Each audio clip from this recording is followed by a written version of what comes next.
Hola, ¿qué tal? Muy buenas noches. Gracias por conectarse y por estar en comunicación por esta vía a través de estas clases virtuales.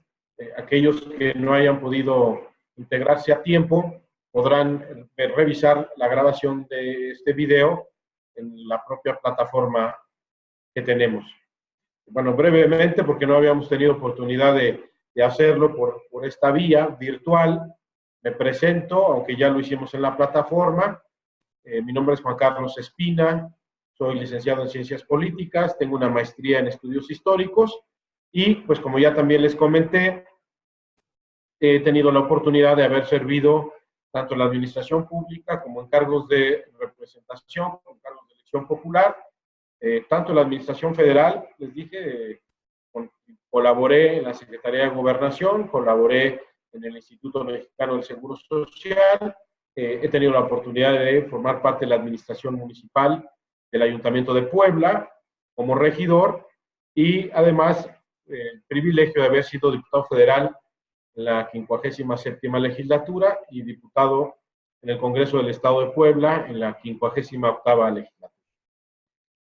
Gracias a cada uno de ustedes por haberse presentado en el foro que abrimos en la plataforma. Y bueno, a través de este medio, pues nos estaremos también presentando y conociendo de manera virtual. Por otro lado, pues también ustedes habrán visto que se subió una presentación en PowerPoint, acompañada de un video para que ustedes siguieran la presentación en PowerPoint y fuera más clara de lo que las propias imágenes marcaban.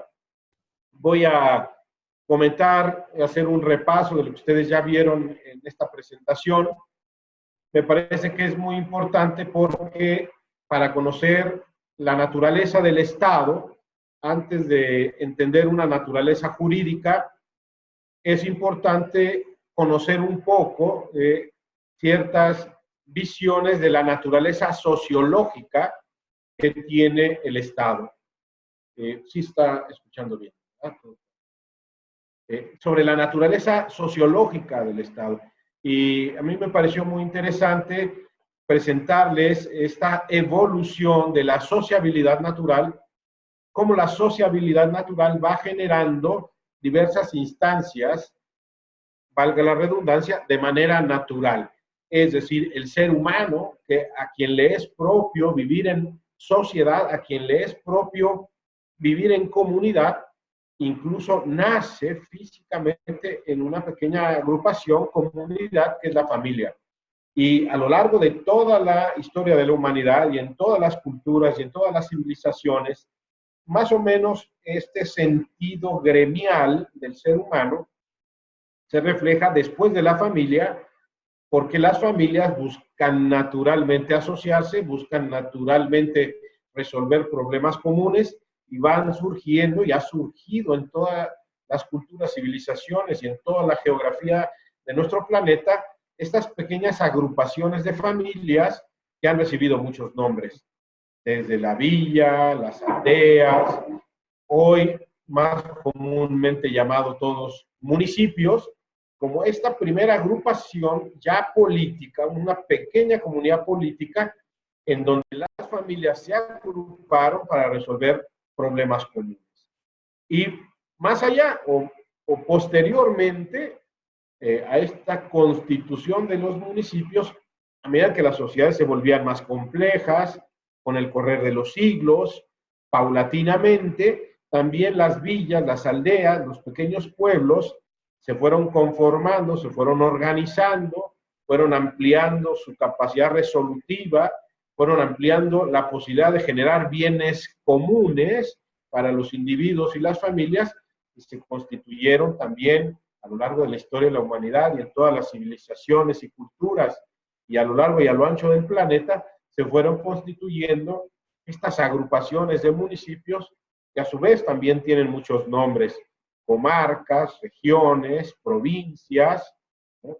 Muchas otras maneras, pero en el fondo lo que eran o lo que son organizaciones de municipios para resolver problemas que solos les costaría más trabajo resolver.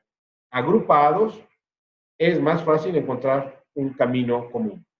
Y después, a medida que las sociedades se fueron volviendo más complejas, que los problemas eran más arduos y que la comunicación de las comunidades lo permitía, a lo largo de la historia de la humanidad, esas comarcas, estas regiones, poco a poco fueron constituyendo lo que hoy se conoce como una comunidad política, que también ha tenido muchos nombres, desde reinos, principados, repúblicas, en fin, de muchos nombres, muy complejas, muy diversas en su organización, pero en el fondo, otra vez todas respondiendo a esta necesidad de que esas comarcas y esas provincias se juntaban, se organizaban, definían un gobierno común y resolvían problemas comunes.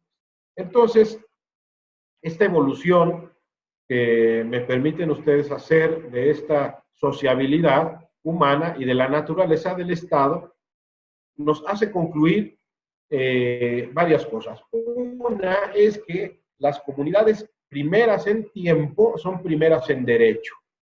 Ontológicamente hablando, surge primero la familia y entonces la familia, y así tiene que ser reconocido en una sociedad bien estructurada, la familia tiene derechos previos a la región y desde luego la familia tiene derechos previos al Estado. En todo aquello que le es propio a la naturaleza de la familia, tiene más derechos o tiene primero derechos que otras instancias. Por ejemplo, en el tema de la educación, en el hecho de quién está facultado en primer lugar para educar, para definir la manera de educar a los hijos, a la prole, sin duda por esta primicia ontológica, la familia tiene, antes que otras instancias, el derecho de definir la educación de los hijos. Los municipios es una comunidad, siguiendo este razonamiento, ontológicamente previa al Estado, el municipio tiene derechos previos al Estado. Y esto tiene implicaciones muy concretas en la actualidad, porque hoy asistimos a muchos conflictos en los que el municipio exige el reconocimiento de ciertas atribuciones, de ciertas facultades, la capacidad de resolver ciertos conflictos y muchas veces entra en conflicto o con la región, comarca, entidad federativa, o entra en conflicto con la comunidad política, la nación, el Estado, el reino, entran en conflicto por quién tiene el derecho de realizar tal actividad, de cumplir cierta atribución. El municipio es primero en tiempo, primero ontológicamente y es primero en derecho. Y después es esa comarca o provincia y después aquellas atribuciones que por sí solas o aquellas tareas que por sí solas las comunidades anteriores no pudieron cumplir, entonces sí, la comunidad mayor está obligada a realizar esas tareas. Esto es una reflexión, es un tema sociológico, pero tiene implicaciones muy concretas el día de hoy, tiene una significación jurídica el día de hoy que probablemente podamos ir analizando en momentos posteriores. Después, en esa misma presentación de PowerPoint y en el audio que les presenté, pudimos conocer un poco cómo se organiza ya el Estado. Entendemos tradicionalmente los elementos del Estado, territorio, población y gobierno, algunos otros más que nos proponen otros autores, por ejemplo, el tema de que el Estado como comunidad tiene un cuerpo normativo, un conjunto de normas que le rigen y además, muy interesante, toda comunidad política se plantea que tiene un destino común, que tiene un camino hacia adelante, hacia el donde conducirse.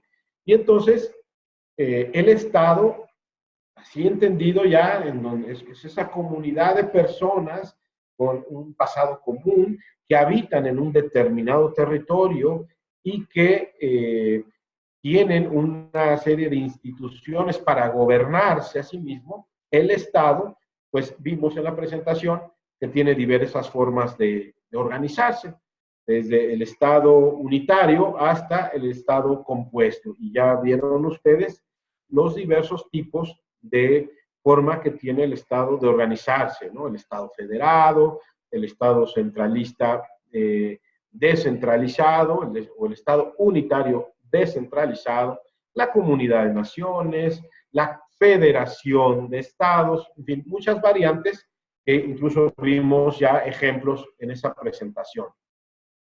Antes de pasar al siguiente tema, que ya es empezar a hablar de lo que es la administración, de lo que le compete propiamente al gobierno, hay que diferenciar entre lo que es el Estado y el gobierno.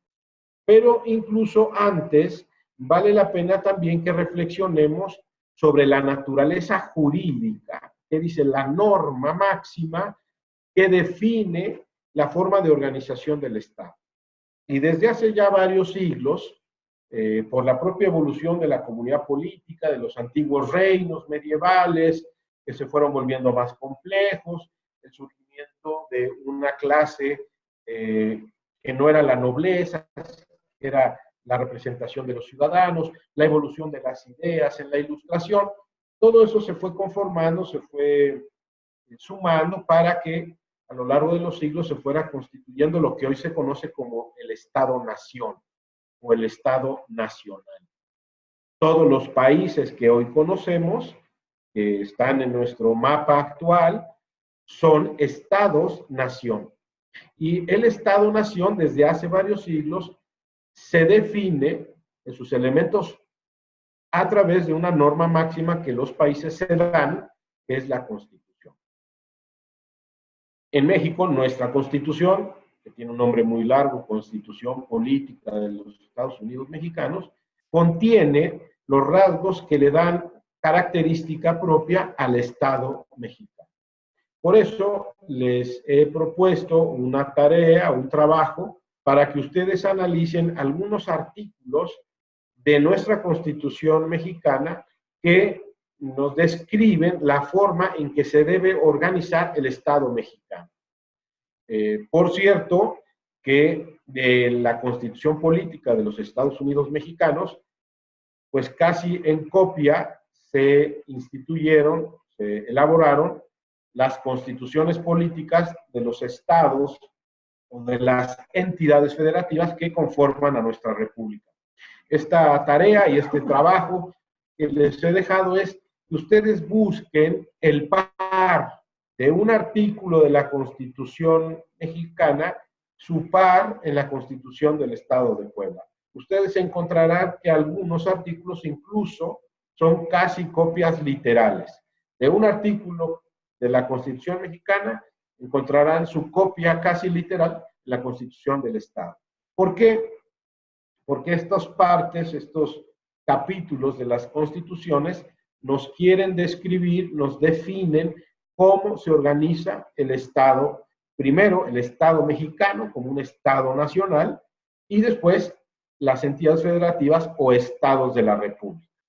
Mucho cuidado para no confundirnos con esto del Estado nacional y el Estado de la República. En casi todos los demás países, esa comunidad política que aglutina a los municipios se llama provincia, región, departamento, y solo en pocos países como México se llama Estado. Y por eso nos confundimos a veces, porque nosotros tenemos estados de la República y el Estado, entendido como el Estado mexicano, el Estado nacional. Bien, también un paréntesis para recordar que la Constitución, su primera parte es lo que se conoce como la parte dogmática, que es la parte que contiene las garantías individuales. Están enlistados aquellos derechos que tenemos los mexicanos por el simple hecho de ser mexicanos. Y entonces los primeros artículos de nuestra Constitución son los más conocidos, son aquellos que hablan de las garantías individuales, que más actualmente empiezan a equipararse con los internacionalmente llamados derechos humanos, ¿no? El derecho de asociación, el derecho de expresión, la libre empresa, el derecho del trabajo, el derecho a la educación, en fin, esos derechos están enlistados en la primera parte de nuestra Constitución. En este tema, o en esta materia, esos artículos no son relevantes. Hay habrá otro momento en el que analicemos o se pueda analizar cuáles son esas garantías individuales que gozamos los mexicanos y que la Constitución reconoce. En esta ocasión, para nosotros en esta materia es relevante la segunda parte, que es la que se llama la parte constitutiva, es decir, la parte en donde se describe cómo es el Estado mexicano. Y aquí hay un primer tema interesante, ¿no? Porque la Constitución habla de un término un poco, vamos a decir, poco real, ¿no? Que es la soberanía. Hay un artículo de la Constitución, ustedes lo van a analizar, que dice, la soberanía reside en el pueblo. Es decir, en los últimos siglos, los estados nacionales parten del supuesto de que emanan, como organización política, del anhelo y del deseo de su respectivo pueblo. Entonces dice la Constitución, es deseo del pueblo mexicano organizarse en una república federal, representativa, laica, etc. Esto, estrictamente hablando, no es objetivo, porque pues nunca hubo un momento en el cual todos los mexicanos reunidos o en una elección dijeran en un referéndum o en un plebiscito, queremos ser república. Sino esto más bien es el resultado de los procesos históricos que nuestro país vivió desde su independencia, que hay un primer esfuerzo de constituirse como monarquía, históricamente fracasa, surge la República Federal, 1824, hay grandes conflictos todo el siglo XIX, hay un enfrentamiento incluso armado sobre si tenía que ser este país nuevo una república federal o tenía que ser una república centralista. En ese pleito perdimos la mitad del territorio con la invasión norteamericana. Finalmente ganan los que promovían que esto era una república federal o debía ser una república federal a seguimiento, a imitación de los Estados Unidos de Norteamérica. Después hay un segundo intento de instaurar una monarquía, en este caso con el apoyo del Imperio francés, para instalar aquí en el trono del Imperio mexicano a Maximiliano, esfuerzo que vuelve a fracasar ahora por el triunfo de la República Liberal, que vuelve a asumir el hecho de que el Estado mexicano sea una república federal.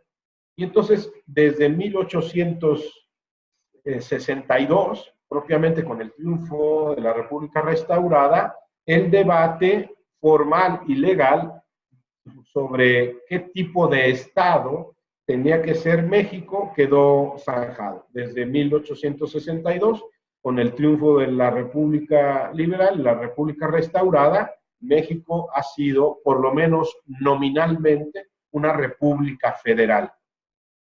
Así quedó plasmado en la Constitución del 57, 1857, y así quedó plasmado en la Constitución que emana de la Revolución Mexicana en 1917. Entonces, por lo menos jurídicamente, en la ley, en la Constitución, ha quedado claro ya desde hace muchos, muchos años que México y los mexicanos decidimos organizarnos en una república federal, representativa, federal, laica. ¿Por qué federal? Pues porque se asume que los elementos constitutivos de la nación estaban organizados en entidades federativas, Puebla, Veracruz, Tlaxcala, Sonora, Tamaulipas, y que en un momento dado decidieron unirse, abdicar de cierta de su autonomía y constituir la República Federal. Repito, esto, estrictamente hablando, nunca sucedió, pero más bien, repito, es el reflejo de los conflictos históricos y de las determinaciones que se fueron tomando a lo largo de los años en nuestro país. Pero habla la Constitución de una soberanía, y que esa soberanía ha decidido ejercer el poder supremo o el supremo poder de la federación.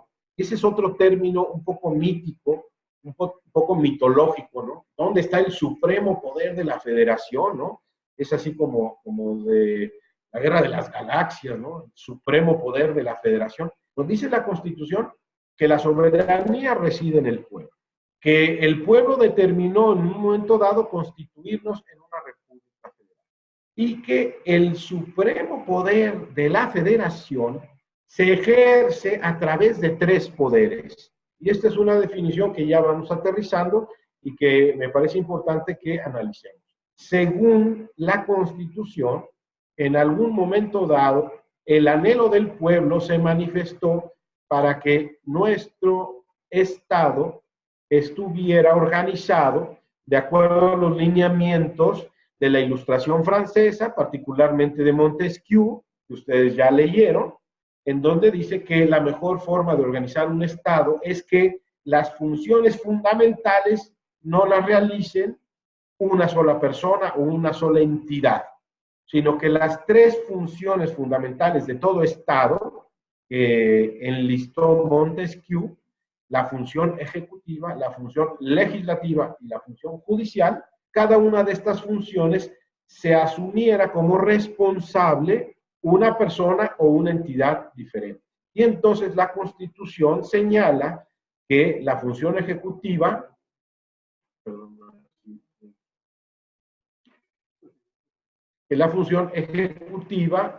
eh, okay, la función ejecutiva la tendrá el presidente de la República. La función legislativa la debe asumir como responsable un Congreso de la Unión. Y dice la Constitución, siguiendo estos postulados que ya tienen muchos años, desde el siglo XVIII de Montesquieu, dice que la función judicial la deberá ejercer, asumir responsablemente una Suprema Corte de Justicia. Entonces, la Constitución, en resumen, dice que el poder de la federación se ejercerá a través de tres poderes. O sea, un supremo poder se va a concretar en tres poderes. Los tres poderes de la Unión. Esos todos lo conocemos. El poder ejecutivo, que a nivel federal reside en el presidente de la República. El poder legislativo, que reside en el Congreso de la Unión. Y el poder judicial, que reside en la Corte y también en los tribunales federales. Es una organización un poquito más compleja, la del Poder Judicial. Eso todo el mundo lo entiende, eso todo el mundo lo conocemos y es importante no olvidarlo porque nosotros queremos profundizar un poco en el ejercicio del poder ejecutivo, en el gobierno. El Estado son los tres poderes que gobiernan en un territorio y a una población. Ese es el Estado. Pero quien directamente gobierna, ejecuta, hace valer las leyes, establece políticas públicas, es el poder ejecutivo. Como su nombre lo indica, el poder legislativo evidentemente es el encargado de elaborar las normas que el ejecutivo tiene que implementar, tiene que aplicar y tiene que vigilar que se cumplen, pero quien hace la ley es otro ente. Y otra función que a veces se olvida que es prioritaria es el legislativo, es el responsable de controlar, vigilar, auditar al ejecutivo. Una función histórica del legislativo desde el Parlamento inglés. Y finalmente el judicial se entiende también muy claramente que es cuando algún ciudadano viola la norma que elaboró el legislativo y que está tratando de aplicar el ejecutivo, cuando alguien viola la norma, pues se las tiene que ver ante el Poder Judicial. Tendrá que ser juzgado y asumir sus responsabilidades por esa violación o no cumplimiento de la norma. Este esquema de la división de poderes en México, dado que es, como ustedes ya vieron, un gobierno federal, y como ya también analizamos lo que es un gobierno federal, cada una de las entidades federativas replica este modelo.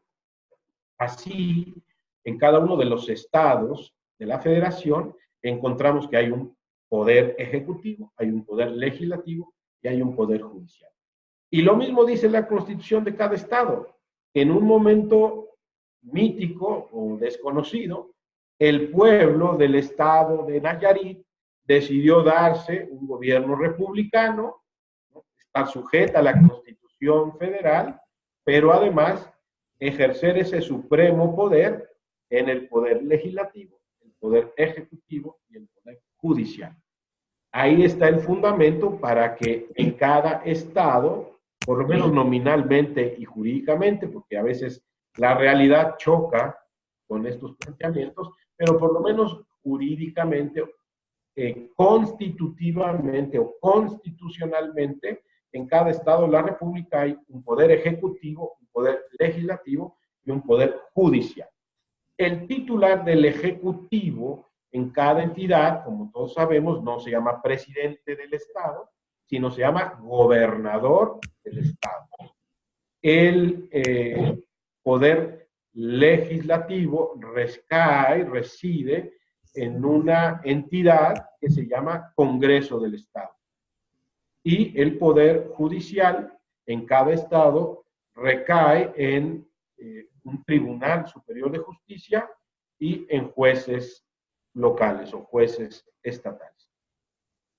Finalmente, el modelo, incluso con ciertas consideraciones o peculiaridades, se refleja también en los municipios, que es la tercera instancia que gobierna el país. El país es gobernado por el presidente, es gobernado por los gobernadores y es gobernado por los ayuntamientos. Y aquí es una cosa muy curiosa porque aunque hay las tres funciones que señala Montesquieu clásicamente, hay una función ejecutiva, hay una función legislativa y hay una función judicial, en el ámbito municipal no hay división de poder. En el ámbito municipal, el gobierno, el poder que ejecuta es el ayuntamiento, la máxima autoridad de un municipio. El poder legislativo, es decir, quien dicta normas, que no son leyes, pero son reglamentos, quien dicta las normas al interior de un municipio es el cabildo del ayuntamiento, y finalmente quien incluso puede resolver controversias entre particulares, conflictos entre vecinos, aplicar sanciones a los violadores a las normas municipales, también es el municipio. Delega esa función en inspectores, en jueces de paz, en jueces administrativos, pero finalmente las tres funciones en el ámbito municipal las ejerce el ayuntamiento. Y aquí quiero hacer una reflexión que creo importante, porque estamos hablando que el Estado mexicano se divide en tres poderes. Es un error decir o considerar que el Estado mexicano tiene tres niveles. Es un error muy común. El nivel federal, el nivel estatal y el nivel municipal. Es un grave error. ¿Por qué? Porque de entrada, la palabra nivel, pues nos da la idea de que alguien está arriba, alguien está abajo y alguien está incluso más abajo, ¿no? ¿Cuál es tu nivel educativo? Pues estoy en primaria, o estoy en secundaria, o estoy en bachillerato. ¿Cuál es tu nivel de conocimientos de inglés? Pues soy básico, medio o avanzado. Este concepto de nivel, plantearlo en el ámbito estatal, es decir, en el ámbito de la organización del Estado mexicano, es un grave error, aunque se ha utilizado durante muchos años. Todos los mexicanos creemos que hay un nivel federal, un nivel de gobierno estatal y un nivel municipal. Y esto es un grave error, particularmente a raíz de la reforma constitucional de 1999, quedó claro que no es que uno esté encima del otro, que el otro tenga más poder o tenga más atribuciones, o que pueda mandar al de abajo. A raíz de la reforma de 1999 que clarifica perfectamente la personalidad del municipio, se debe de empezar a hablar y jurídica y políticamente y académicamente como ustedes, se tiene que empezar a hablar de órdenes de gobierno. Entonces, hay un orden de gobierno federal que tiene constitucionalmente asignadas ciertas responsabilidades.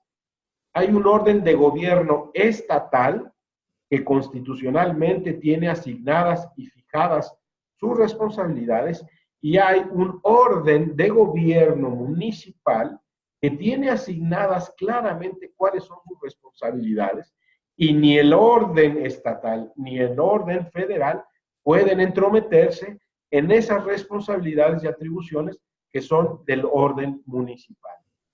Incluso, a raíz de la reforma del 99, poco a poco, los municipios han empezado a ejercer su autonomía, defendiéndose de la intromisión de los otros órdenes de gobierno que pretenden realizar actividades que les son propias. Y entonces cada vez hay más, o se llaman controversias constitucionales, que es un reclamo jurídico de un orden de gobierno a otro, más controversias constitucionales de los municipios exigiendo que se les reconozca que ciertas tareas, que ciertas funciones, que ciertas atribuciones son eminentemente municipales. También ha habido controversias de estados que reclaman la intromisión del orden de gobierno federal en asuntos que les deben de competir exclusivamente a los estados, a las entidades de la federación. Entonces, resumiendo, es muy importante que comprendamos que así como el Estado se divide en tres poderes, en el Estado existen tres órdenes de gobierno. Y no es que uno esté por encima de otro, sino que cada uno tiene asignados en esta Constitución, documento fundamental para ordenar al Estado, tiene cada uno de estos órdenes señalados lo que le corresponde. Por dar un ejemplo, la función de la representación en el exterior, la representación y la atención a los mexicanos en otros países. Claramente, esa función está asignada al orden de gobierno federal. Nadie, ningún municipio tendría derecho a atribuciones y estaría incurriendo en una irregularidad si el municipio de Monterrey o que ustedes quieran, ¿verdad? De repente se le ocurre poner consulados, ¿no? Consulado de los ciudadanos de Monterrey. Espérate, pues eso no es su responsabilidad. Eso es una atribución asignada al orden de gobierno federal. Otro muy claro, pues, es la seguridad nacional.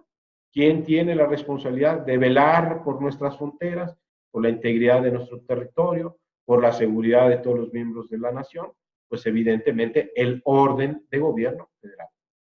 Está prohibido y sería sumamente penado, incluso sería inmediatamente resuelto el tema vía las armas, si un estado de la federación dijera voy a empezar a organizar un ejército de Yucatán, o yo, gobernador de Campeche, pues se me ocurre que es importante tener un ejército de campechanos.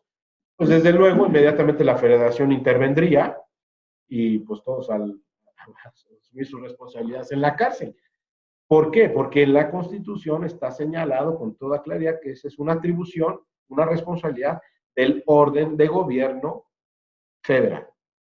Igualmente en el municipio, la Constitución, en el artículo 115, que ustedes verán y les he pedido que encuentren su correlativo en la Constitución Política del Estado de Puebla, en el artículo 15 de la Constitución, 115 de la Constitución, ustedes encontrarán las atribuciones que primariamente están asignadas al orden de gobierno municipal. Si fuera nivel, o si entendiéramos que es un nivel de gobierno municipal, pues podríamos decir, bueno, sí se le asignaron a los municipios, pero como encima de él está el gobierno estatal y encima de él está el gobierno federal, pues se pueden meter a hacer lo que ahí dice que es del municipio. Pero con la concepción de que es un orden de gobierno, los otros órdenes de gobierno no se pueden meter, salvo que violen la ley, a las tareas que le son propias del municipio.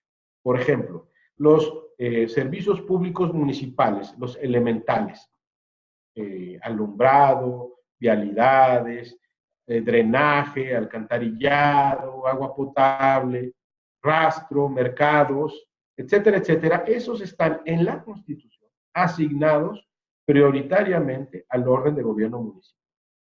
Solo en caso prevé la Constitución que algún municipio, por alguna situación transitoria, por su tamaño, por sus dificultades, etcétera, no pudiera cumplir un servicio, no pudiera atender uno de estos servicios, solo entonces tendrá otro orden de gobierno que intervenir. Pero si sí puede, si el municipio sí puede atender estos deberes, nadie puede meterse en la forma en que el municipio resuelve atiende esta responsabilidad. Entonces, reitero, es muy importante entender que el Estado como comunidad política, se organiza de acuerdo a la Constitución en 3 poderes, se organiza de acuerdo a la Constitución en 3 órdenes de gobierno y cada uno de ellos ejerce su responsabilidad. Es importante entonces pues, que ustedes realicen este trabajo de análisis de los artículos de la Constitución, es muy sencillo. Es importante que recuerden, nos puedan enviar el resumen de su lectura. Este es un apartado pequeño del libro El espíritu de las leyes de Montesquieu, y es importante que puedan ir atendiendo las diferentes actividades que vamos a ir poniendo en la plataforma. No sé si hubiera ahorita alguna pregunta. Si no, si alguien no pudo estar en la cita de esta reunión virtual, se puede conectar en la plataforma y seguir. Si alguien no puede hacer ahorita su pregunta, vía la plataforma, en el diálogo, puede poner alguna pregunta o hacer alguna consulta a su servidor y estoy a sus órdenes. A sus órdenes, estoy pendiente. Nuevamente me da muchísimo gusto estar con ustedes en este curso, en esta experiencia aquí a través del CISAC, y pues